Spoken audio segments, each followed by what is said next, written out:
Madame, Monsieur, bonsoir. Merci de votre fidélité à la télévision Futur Média, Soir d'Info. La suite avec nous ce soir, le professeur Mamadou Ndiaye. Bonsoir. Bonsoir, Chérif. Merci d'avoir accepté notre invitation, directeur du CESTI, l'école Mamlès Camara.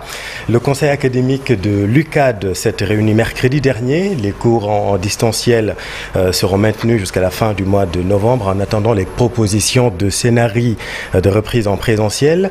Mais à date, quels sont les obstacles au retour dans les amphis? D'abord, c'est un problème de manque de sécurité. Parce que une évaluation a été faite par ce comité chargé d'évaluer la sécurité. Oui. Et il a été décidé, en tout cas dans les évaluations, il a été évoqué le fait que la sécurité actuellement à l'université ne peut pas être garantie. Surtout dans un contexte où les œuvres sociales ne sont pas encore disponibles. Oui. Et tous ces problèmes ont fait que, par rapport au compte rendu qui avait été fait, tous ces problèmes ont fait que le conseil a décidé, avec une très grande majorité, de continuer l'année avec les cours en ligne qui sont actuellement en cours. Quand vous parlez de problèmes de sécurité, concrètement, où est-ce qu'il y a problème? Bon, concrètement, je ne peux pas vous dire parce que, vous savez, quand vous êtes l'Université Anta Diop de Dakar avec plus de 90 000 étudiants, oui. Le COUD qui reçoit beaucoup de monde, qui décide, en tout cas, qui constate qu'il ne peut plus accueillir les étudiants en l'état, nous, en tant que gestionnaires de la pédagogie, notre souhait était de démarrer en présentiel, de reprendre en présentiel, conformément à la délibération du 6 août, Absolument. du 6 octobre, pardon. Oui. Et là, on se rend compte que si les étudiants viennent dans le campus, il peut y avoir des problèmes relatifs à l'hygiène, des problèmes relatifs à beaucoup d'autres choses par rapport au climat tendu que nous connaissons actuellement. Et tout compte fait, en tant que responsable, nous nous sommes dit que du moment où nous n'avons pas de garantie par rapport à la maîtrise de la sécurité au sein de l'UCAD, il est beaucoup plus prudent de proposer la continuité des enseignements en distanciel en attendant que le comité élargi aux doyens et aux directeurs d'école avec rang de faculté puisse, d'ici le 30 novembre, réévaluer la situation et donner un avis beaucoup plus conséquent. Vous faites allusion à ce climat tendu, mais il est vraiment perceptible encore à l'UCAD aujourd'hui? Ah non, moi, à l'UCAD, il n'y a plus d'étudiants. Oui. Il n'y a que les enseignants qui viennent travailler de temps en temps pour leurs différentes activités. Oui. Il y a les personnels administratifs, techniques et de services aussi, mais il n'y a plus d'étudiants à proprement parler. Oui. Maintenant, le fait de les faire revenir dans ce contexte-là, ça risque d'être... de créer des problèmes. De créer des problèmes. Et ça, en fait, en tant que chef d'établissement, je pense qu'on est interpellé. D'accord. Vous savez, avant le 1er juin, l'UCAD était paisible. Les cours se déroulaient normalement. Et là... il y a eu les événements que nous connaissons. Il y a eu les événements, il y a eu des casses, pratiquement tout a été brûlé. Oui. Pour reprendre, il faut reprendre sur de nouvelles bases. Alors, les œuvres sociales ne seraient pas prêtes, c'est du dilatoire pour le SAES, en cessation d'activité d'ailleurs en début de semaine. Les œuvres sociales au service pourtant du pédagogique. Est-ce que le SAES a raison de parler de dilatoire? Le SAES, rappelons-le, c'est le syndicat des enseignants. Les enseignants et les étudiants, les principaux concernés donc, veulent revenir. Pourquoi ça coince? Oui, mais bon, vous savez, moi je ne peux pas commenter les propos du SAES. D'abord parce que je suis membre du SAES. Oui. J'ai longtemps milité dans ce syndicat, donc je connais un peu comment ça fonctionne. Mais je voudrais un peu dire que je ne peux pas également apprécier le COUD parce que c'est un organe différent de l'UCAD. Tout à fait. Mais la décision de mettre en œuvre ce nouveau dispositif-là pour pouvoir reprendre a été pris par le conseil d'administration du COUD. Et dans le conseil d'administration du COUD, il n'y a pas que le COUD. Oui. Et dans ce conseil d'administration-là, il a été clairement évoqué la nécessité de revoir les fondamentaux en sécurité et concernant d'autres aspects avant de faire revenir les étudiants. Oui. Et ça, je pense que tout intellectuel peut le comprendre. Oui. Comment avec tout ce qui s'est passé le 1er juin, faire revenir les étudiants dans le campus social en laissant les choses en l'état. Ça, c'est pas possible, c'est pas envisageable. Donc pourquoi les enseignants veulent reprendre? Est-ce qu'on peut le comprendre? Mais les enseignants veulent reprendre parce que c'est leur métier d'enseigner en présentiel. Moi, en tant que chef d'établissement, je veux que les étudiants reviennent en présentiel. Mais sauf que ce n'est pas possible. D'accord. Ce n'est pas possible parce qu'il n'y a pas le dispositif nécessaire en termes de sécurité, en termes d'infrastructure pour le faire. Maintenant, il faut distinguer le fait que l'UCAD, en tant qu'établissement, a le dispositif nécessaire pour la poursuite des enseignements en distanciel. On a des plateformes numériques sur lesquelles on peut se baser pour faire des cours en ligne. Et qui fonctionnent de Dakar à Fongolémi? Qui fonctionnent. Je vais vous expliquer pourquoi ça fonctionne. Moi, au CESTI, au moment où je vous parle, les étudiants sont en train de finir un cours en ligne. Hier, avant-hier, mes étudiants ont fait des évaluations à distance. Donc, c'est possible. Il peut y avoir des facultés qui n'ont pas la possibilité de faire des examens ou des TD ou des TP en ligne. Et pour cela, l'UCAD s'est mis à disposition pour les appuyer, pour les aider à trouver une solution. Avec une compagnie de la place. Et il y a eu aussi des facultés à grand effectif. On ne peut pas faire des cours en présentiel, à distance, comme en synchrone. On leur a proposé des plateformes sur lesquelles ils peuvent aller chercher les documents, les télécharger et les lire quand ils veulent. Alors pourquoi alors le Conseil académique, en sa première décision, parle de finalisation des activités pédagogiques de l'année 2022-2023 sans TD en présentiel? Peut-on parler de finalisation et d'activité s'il n'y a pas de présentiel? Sans TD, non, parce que ce jour-là, le point a été fait du déroulement des enseignements et tout ce qui était présent en tant que chef d'établissement, enfin le directeur des affaires pédagogiques a fait le point, mais globalement, les cours étaient terminés. Il restait pour certaines facultés les évaluations, mais aussi les travaux dirigés et les travaux pratiques qu'elles ne pouvaient pas faire en présence, en distanciel. C'est la raison pour laquelle on a demandé à ceux qui le pouvaient de continuer en ligne et en attendant de faire des concertations avec les étudiants pour voir dans quelle mesure on pouvait redémarrer les activités en présentiel sur des bases paisibles. Vous voyez que ce n'est pas simple, puisque ce qui se faisait dans 90% des établissements d'enseignement supérieur, ce sont des mises à disposition de ressources pédagogiques dans des plateformes et blocs dédiés. Or, l'activité, vous le savez mieux que moi, vous êtes enseignant, doit être une interaction, un échange pédagogique chaleureux entre l'apprenant et son pédagogue. Dans ces conditions, on peut parler vraiment de finalisation? Oui, on va finir l'année 2022-2023 en distanciel. Parce que c'est la solution qui s'impose à nous. On ne peut pas recevoir des étudiants actuellement en l'état. On a reçu un avis technique en matière de sécurité. Certains collègues disent que nous avons réagi sous la peur. Ce n'est pas une peur. Nous avons réagi parce que nous sommes responsables. Quand il s'est agi d'aller répondre aux convocations de la police, de la sûreté urbaine après les événements du 1er juin, c'est nous qui étions allés. Les chefs d'établissement, les doyens, etc. Et nous avons répondu à des questions sur notre responsabilité, mais également sur de possibles activités politiques qui se tenaient ou pas dans nos établissements. Et les autres, mais justement, est-ce que c'est pas pour des raisons politiques que justement les universités sont toujours fermées aussi? Non, ça c'est une appréciation que je ne peux pas faire ici. Parce que moi, vous savez, je suis chercheur, je suis enseignant. Si j'avance des propos, il faut que j'ai la possibilité de les justifier, de les étayer. Mais ce débat-là peut être posé.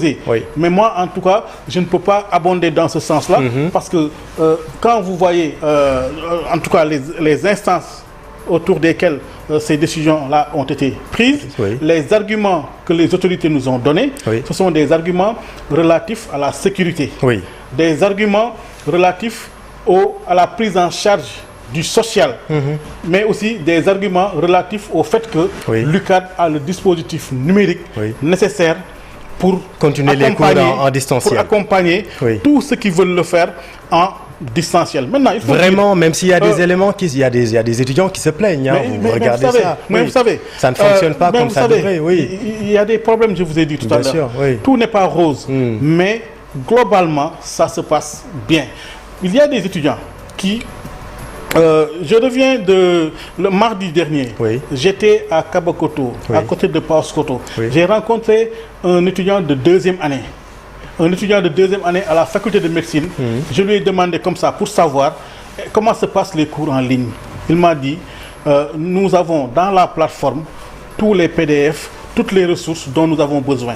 Là où je suis, j'ai des problèmes de connexion dans la journée, mais le soir, il m'arrive de télécharger tous mes cours et de les revoir le lendemain. Mais il n'empêche, c'est pas simple, parce que même dans les cours en distanciel, il y a un problème également de présentiel, puisqu'il y a des étudiants, vous le savez, moi j'ai discuté un peu avec quelques professeurs, il y a des étudiants qui se connectent et qui partent en fait. Mais ça arrive. Oui. Mais même en classe, on a des étudiants qui ne suivent pas essentiellement en classe, en présentiel. Tout à fait. On a des étudiants qui sont là et qui passent la journée à regarder le WhatsApp, la journée à regarder TikTok. Alors, donc on peut avoir des déperditions comme ça. Sur l'UCAD, il ne nous reste plus beaucoup de temps. Sur la question sécuritaire, puisque c'est ça qu'il s'agit aujourd'hui, faut-il, parce qu'on a agité l'idée d'instaurer une police universitaire, ça a été beaucoup commenté. Est-ce que vous pensez vraiment que c'est une bonne idée? Ça ne risque pas d'envenimer une situation déjà compliquée?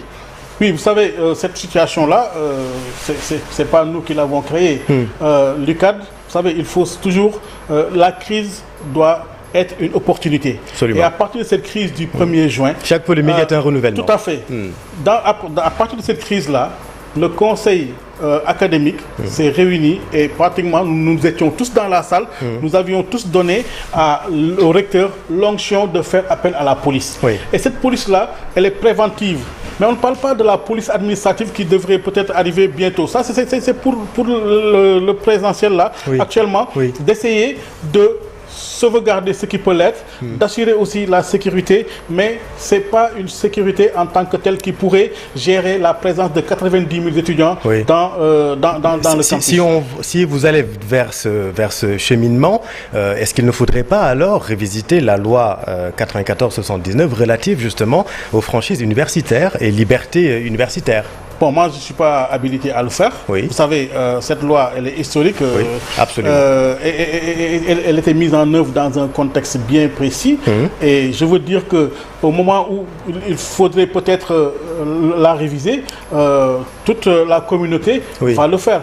Mais moi, je suis là pour vous dire que l'UCAD, sur le plan du numérique, a la possibilité d'accompagner ce qu'ils veulent. Il y a actuellement des résistances. Chérif, vous vous souvenez certainement, quand il a fallu mettre en place une université virtuelle, beaucoup de syndicats étaient contre. Tout à fait. Pour des raisons précises, en disant que il fallait peut-être commencer avec le second cycle et non avec le premier cycle. Mais aujourd'hui, on se rend compte que l'UVS est pratiquement la deuxième université du Sénégal en termes d'effectifs. Quand il a fallu mettre en place le LMD, il y a eu beaucoup de résistance. Aujourd'hui, le LMD, c'est pratiquement partout.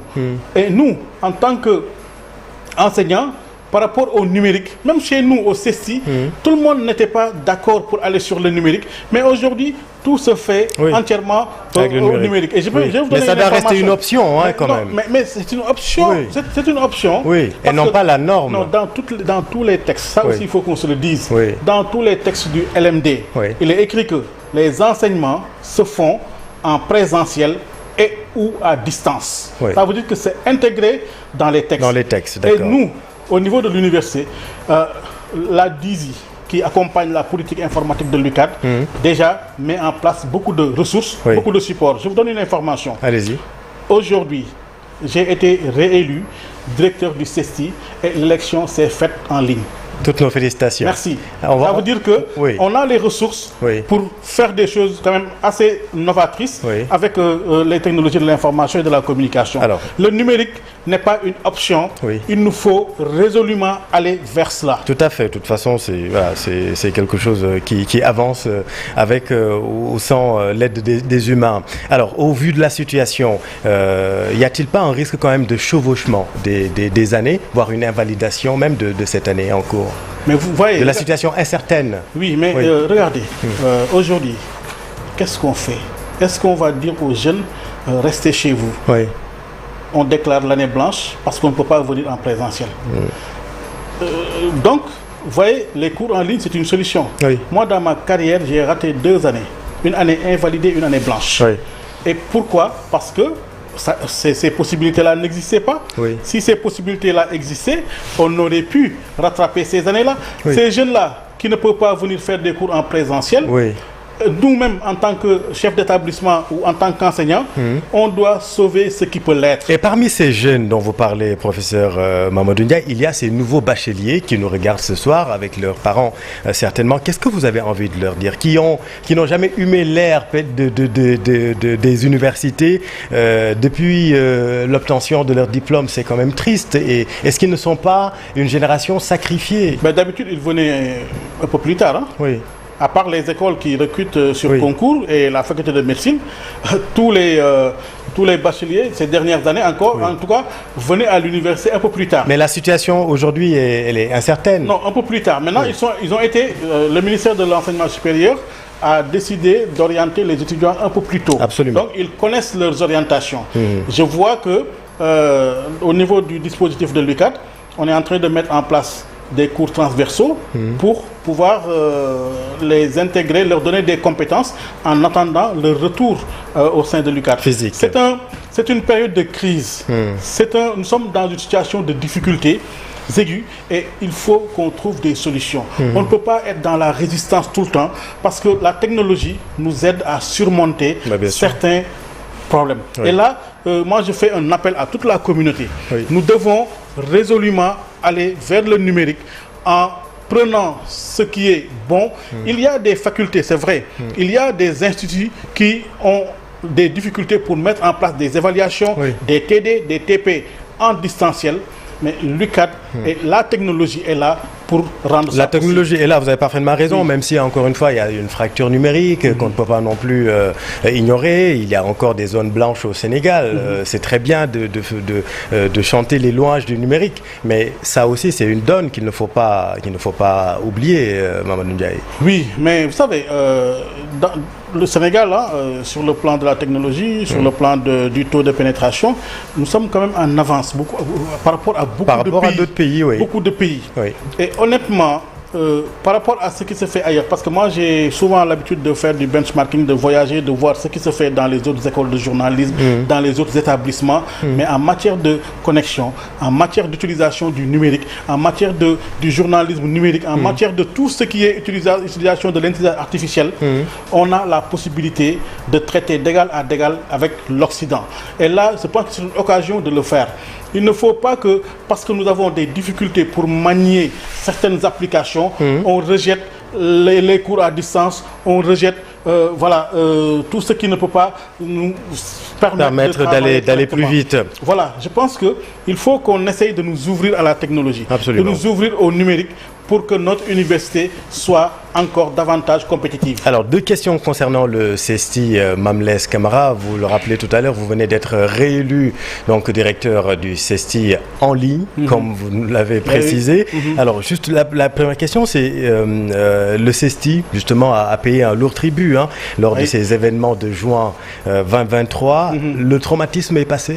Le traumatisme est toujours là, parce qu'on a toujours les dégâts sur place, on n'a pas réussi à reconstruire tout ça. Et même nous, je veux dire, même nous, si on voulait faire revenir les étudiants, on a un problème d'infrastructure. Oui. Nos 2 plus grandes salles ont été détruites, tous nos véhicules ont été détruits. Comment on va faire les déplacements sur le terrain, les reportages des étudiants, comment on va accueillir les conférences que nous accueillons d'habitude? Tout ça, c'est impossible pour le moment.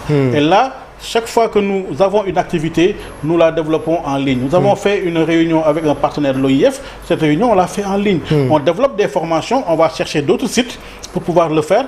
Et quand vous devez faire revenir des étudiants, en tant que chef d'établissement, il faut avoir la garantie que vous pourrez assurer leur sécurité. Si vous ne le faites pas, en cas de problème, votre responsabilité est engagée. Et nous, cette responsabilité-là, nous l'assumerons. Mais nous voulons également prendre des décisions qui pourraient aider chacun à atteindre ses objectifs. Alors toujours au niveau du CESTI, vous aviez annoncé des réformes que j'ai trouvées intéressantes, notamment celle relative au master professionnalisant. Oui. Qu'en est-il aujourd'hui? Parce que ça c'est important justement pour aider les confrères à se spécialiser, puisque ça manque, vous le savez mieux que moi. Oui, je viens d'être élu aujourd'hui. Oui. Dès demain, on va mettre en place des masters professionnalisants et aussi sur plusieurs autres domaines. Oui. Mais actuellement, le projet qui marche le mieux au CESTI, c'est le master à distance. D'accord. On a beaucoup de journalistes qui sont en activité, et vous savez le métier, comment ça se passe. Absolument. Ils ne peuvent pas venir à l'école pour étudier, mais à 17h, ils se connectent sur Teams et ils font des cours. Et actuellement, ils sont en train de faire cours. Avant-hier, ils ont fait des évaluations. Si c'est possible au CESTI, ça doit être possible partout. Et en termes de finances, ils sont prêts à payer le double, le triple de ce que payent ceux qui sont en présentiel. Et ça marche. C'est pour dire que la technologie peut nous permettre de faire de très grandes choses, de très bonnes choses. Ces projets de master à distance, au CESTI, on en avait depuis au moins 6 ans. Mais chaque fois, on remettait au lendemain. C'est avec la Covid que nous nous sommes rendus compte que ça peut marcher, et on l'a lancé et ça marche. Et actuellement, c'est la raison pour laquelle d'ailleurs le CESTI est moins impacté par ce retard-là, parce que dès que le conseil académique a décidé qu'on arrête les cours en présentiel, nous avons tout de suite enchaîné avec des cours à distance, parce que nos étudiants avaient l'habitude déjà d'utiliser ces plateformes. Donc les masters professionnalisants, que ce soit le sport, l'économie, tout cela va commencer bientôt. Ce sont des projets que nous soumettrons aux organes pédagogiques, parce qu'il y a plusieurs niveaux de validation. Et d'ici la fin de l'année, l'année prochaine en tout cas, on va pouvoir recruter des promos pour cette formation-là. Chaque crise est un renouvellement. Tout à fait. On espère qu'on va basculer directement dans le numérique pour permettre à ces étudiants et à ces nouveaux bacheliers de ne pas rater cette année, parce que c'est extrêmement important. C'est extrêmement important, mais je pense que si nous discutons, si nous nous faisons confiance mutuellement, nous pouvons faire de bonnes choses pour le bien de l'UCAD, qui reste encore l'une des plus grandes universités de l'Afrique. Merci beaucoup Mamadou Ndiaye, directeur réélu du CESTI, école Mamles Camara. Merci à vous, chers téléspectateurs. Restez avec nous, vous êtes au bon endroit. Bonne soirée.